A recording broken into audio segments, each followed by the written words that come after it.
국민 여러분 안녕하셨습니까? 인도 태평양 전략연구원의 최수용입니다. 자, 무더위에도 다들 건강하게 잘 계실 것으로 믿습니다. 또 건강에 도움이 될 만한 이야기들을 제가 커뮤니티에 측백나무 오일의 효능 효과에 대해서 보충해서 기재해 놨으니까요. 필요하신 분들은 필요한 만큼 잘 활용하시면 되겠습니다. 자, 지금요, 국가정보원이 무너져 내리면서 지금 정보사령부까지 지금 망가질 대로 망가져 가고 있습니다.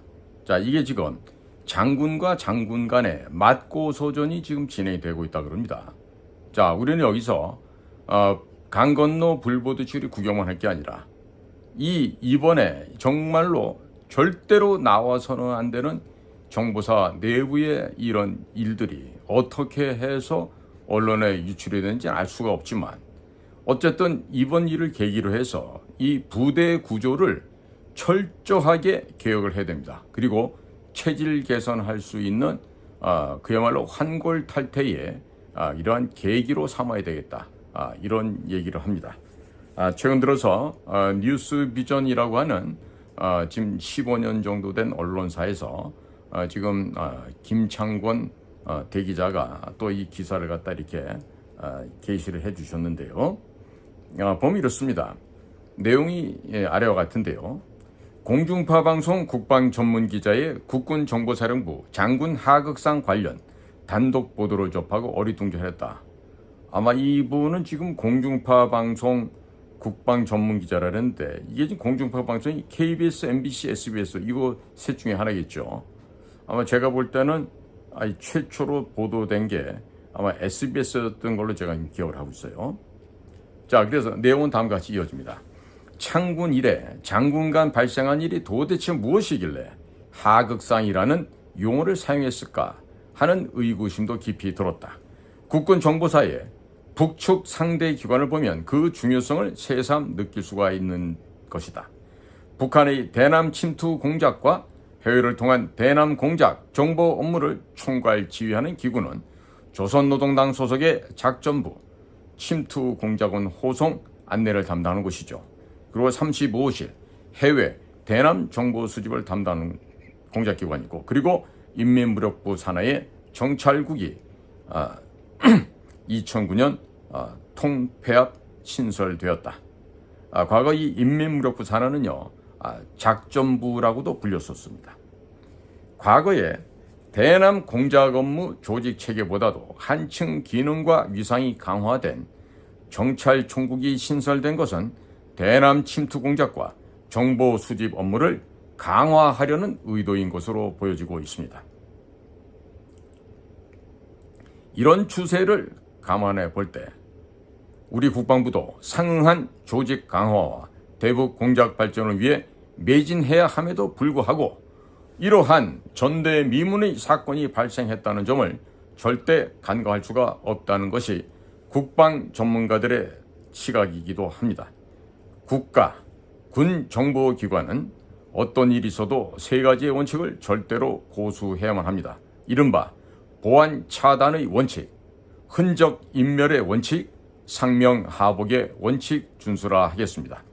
장군들은 성우에 영어로 할 때 The Korea Retired Generals and Admirals Association 이렇게 표현하는데, 이 성우의 멤버로 장군 계급에 관계없이 서로 장군으로 호칭하는 것이 상례이기도 합니다. 이러한 측면에서 향후 성우회 멤버가 될 사령관과 여단장 갈등이 맞고 서로 진전되고 있는 것은 성우회 차원에서 내부적으로 정화되어야 할 필요성이 있는 중대한 사안인 것입니다. 포가 장기판의 포를 얘기합니다. 포가 포를 따먹지 않는다는 이런 상례적인 원칙을 벗어난 이례적인 사안으로 성우회의 브랜드 가치는 나락으로 떨어졌다는 점을 똑바로 인식해야 합니다. 또한 육군사관학교는 직급 지위에 관계없이 철저한 기수를 지켜주는 것이 지금까지의 관례였습니다. 하지만 진보 정권에서 특히 군서열 및 기수 등 기존 인사 관행에서 탈피하여 오직 능력 위주의 인재를 발탁 등용하는 데 중점을 둔다는 것이 기수 파괴를 유도하게 되었습니다. 이러다 보니까 육사 선후배 간의 기존 위계 질서 의식이 점차 파괴되었던 것도 사실입니다.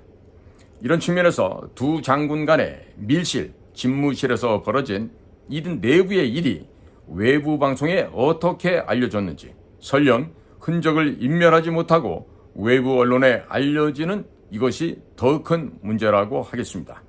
외부 방송 노출 경위에 대한 조사도 철저히 이루어져서 발본색원해야 하겠습니다. 집안 이야기는 밖으로 노출시키지 말고 외부에 쓸데없는 사안은 내부로 갖고 오지 말아야 하는 것이 원칙입니다. 즉 내연 불출이요 외연 불입입니다. 중국에서도 내연 부추 와연 불로 이렇게 얘기했는데 자 이것은 무엇보다도 정보기관의 생명이다라고 하겠습니다.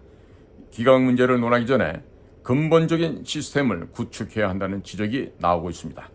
정보사, 군 장성 간의 법적 다툼까지 이어지자 국방부는 대대적인 개혁과 개선 조치를 예고하고 있습니다. 방 빼라, 안가를 빼라, 결재판 집어던진 사령관은 육군사관학교 전통을 무시한 부적절한 리더십 때문에 못 뺍니다. 항명한 여단장은 정보기관 상명하복 원칙에서 심대한 부정적인 영향을 끼쳤다는 것이 중론입니다. 신원식 국방부 장관도 국회에서 이번 일을 계기로 정보사의 전반적인 혁신, 개혁 후속 조치를 취하겠다고 공언하였습니다. 신임 김용현 국방장관 내정자도 이 문제를 심각하게 받아들이고 있다고 전해지고 있습니다. 더 이상 늦기 전에 국민의 우려와 정보사 기강 확립 차원에서 두 장군 모두 즉각적으로 인사 조치되어야 하며 국방장관 직할 부대로 순수한 휴민트 사령부로 거듭 태동되는 계기가 되어야 하겠습니다. 자, 국민 여러분, 지금까지는 뉴스비전에서 보도한 내용을 제가 말씀을 드렸지만 제가 파악한 내용을 좀 추가해서 말씀을 드리자면요. 지금 대한민국의 이 정보사령부나 국정원이 망가진 것은 문재인 정권 시절에 국정원 발전개혁 TF라는 조직을 만들어서 거기에 그 정해구라고 하는 성공회 교수를 회장으로 앉히고 거기에 민변 아이들 또 종북 좌파스러운 검사 아이들 또 시민단체 아이들 비밀 취가 임급 자격조차 없는 이런 아이들이 와서 국가정보원의 비밀 서버를 풀어 헤쳤습니다. 그로 인해서 대한민국의 중요한 국가 비밀, 기밀은 이제 없어졌어요. 그러니까 과거에 국정원의 비밀 자료, 또 김무사의 비밀 자료를 들고 나갔던 이제 김태효는 마음만 먹으면 얼마든지 들고 나가도 돼요. 왜? 대한민국 비밀이 없어졌으니까. 언제부터? 문재인 정권 때부터 그렇습니다. 또 이 비밀 취급 인가 자격도 없는 이런 애들이 와서 안에 비밀 서버를 열어 제칠 때 그 옆에서 협조했던 놈들이 있어요. 그 짐승만도 못한 놈들은 국가정보원의 정규과정 직원들로서 이 작업을 즉 발전개혁 테이프로 마치고요. 한 놈도 예외가 없이 중동으로 또 아시아 지역으로 등등 대사로 나갑니다. 자, 최근에는 모 직원 하나가 총영사로 나갔대. 차장까지 했으면 쪽팔리게 어떻게 총영사로 나가요? 준다 그래도 점잖게 그만둬야 되는데 자, 국정원이 이렇게 쓰레기 조직이 됐어요. 뻔해요. 그런데 대학교 다니면서부터 밀정 역할, 뿌락 역할 그러면서 국가정보원에 또 중앙정보부에 장학생으로 들어왔던 그런 사람들이 국가관이 있습니까? 그저 내 한 몸만 편하면 되지. 내 입에 풀칠만 하면 되지. 이러니까 이런 식으로 고위직이 있었어도 고위직도 그냥 올라갔나? 온갖 아첨을 해가지고 이렇게 해도 올라갔는데 그러고 나서 나와서도 자리만 준다 그러면 대사도 진짜네. 과거에 말입니다. 저 말레이시아 대사 나오셨던 이상구 씨라고 있어. 우리 저 해외 차장하신 분인데 내 친구 아버님이셨다고. 최소한도 그 정도는 나가야지. 그 이상구 차장님 덕분에 이병호 같이 능력 없는 자도 말레이시아 대사했다니까. 왜? 훌륭한 선배가 있었으니까 그게 가능했지. 근데 요즘은 차장을 해도 말이야 어디 홍콩 청유사 준다 그래도 예 감사합니다 뭐 어디 총회 고맙습니다 이러고 가는데 그 국정원 발전개혁 TF에 왔던 그 소위 이 첩자들 간첩들에게 협조했던 놈들은 하나같이 중동 지역으로 제일 많이 대사를 나가고 그다음에 아시아 지역도 나가고 뭐 이렇게 됐어요. 그리고 내부로 이 서훈이가 있을 때 김상균과 노은채 국장으로진 이 라인 밑에 또 다른 노시성을 가진 놈이 거기에 독립으로 그 팀을 갖다가 차장 직하로 붙었다고. 그래갖고 거기서 모든 우리 협조자들의 명단을 다 빼준 거야. 그게 어디로 가요? 평양으로 가고 중국으로 가서 그 모든 협조해주던 우리의 친구들이 다 죽었죠. 지금 살아있는 사람이 없어. 중국 쪽에나 아마 뭐 한 30년 40년 형 받아서 아직까지 형을 살고 있다 그러는데, 자 이런 식으로 국가가 망가지고 있는데 이거를 어떻게 돼요? 간첩들 두더지들 잡아야 될 거 아니겠어요? 그런데 윤석열 정부가 안 해. 문재인 씨의 여적죄, 간첩죄, 국가 반역죄 손도 안 돼. 자 그러고 있으니까 지금 미국에서 열을 받은 거예요. 열을 이만저만 받은 게 아니야. 지난 6월 28일 날 다녀간 아마 에브리얼 헤인즈 국가정보장은 아마 입에 담기 어려운 그런 독설도 다 뿜고 갔다고 그렇게 평가를 하고 있어요. 자 그러니까 우리 국민들이 각자 도생을 했는데 방법을 하나 알려 드릴게. 각자 도생을 하는데 군인들 가운데 소위 말하는 친위 구테타를 할 수 있는 박정희 같은 인물, 전두환 같은 인물을 찾아야 돼. 그래서 이 지금 헛껍데기 쓰레기들, 이 법조 카르텔 양아치 건달들이 하고 있는 현재 상황을 싹 쓸어내고 이 검사, 변호사, 판사 이놈 새끼들부터 삼천 교육대를 보내야 돼. 이 더러운 놈들부터. 차라리 밖에 국민들 사이에 그 삥 뜯어먹고 있는 조직폭력배 얘네들은 그래도 의리라도 있어.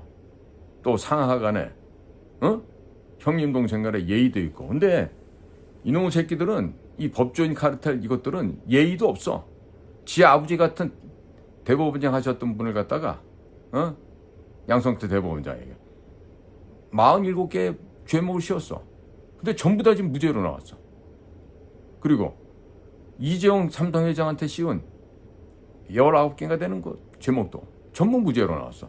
그러니까 도대체가 이 뭐하는 이 법조 카르텔이냐 이거야. 얘들은 살인 청부업자들이야. 그냥 검사도 아니야. 살인 청부업자, 조직폭력배보다도 못한 정말 양아치 건달 수준도 안 되는 놈들이라고. 그러니까 국민 여러분, 지금 각자 도생이 필요한데 이 나라가 자유민주주의를 지키면서 번영하려면 반중 친미를 확실하게 할 줄 아는 그러한 친미 성향의 군부가 나타나야 돼. 제2의 박정희, 제2의 전두환이 나타나야만 이 나라가 지금 살아날 수 있을 거라고 지금 미국 친구들이 귀뜸을 해주고 있습니다. 자, 이제 그만 거짓말과 기만에 속지들 마시고 정신들 차리시기 바랍니다. 정신들 차리시기 바랍니다. 김경수 같은 애가 이 나라의 대통령이 되면 어떻게 되겠어요? 바둑이죠. 응? 킹크랩 가지고 선거 조작해갖고 문재인이 대통령 만든 그 범죄인 아니에요. 그런 김경수를 지금 사면복권 시켜주려고 그냥 만지작 하고 있잖아. 아마 되겠지. 왜? 다음번 주자는 이재명이 아니야. 조국도 아니야. 김경수를 넘겨줄 가능성이 제일 높아. 한동훈이도 이제 곧 청문회장 내지는 특검 대상자가 될 테니까 말이에요. 자, 국민 여러분, 이렇게 썩어 빠진 대한민국의 정치를 보면서 국민 여러분 정신 차려야 되겠지 않겠습니까? 정보사령부처럼 망가지면 되겠습니까? 안 됩니다.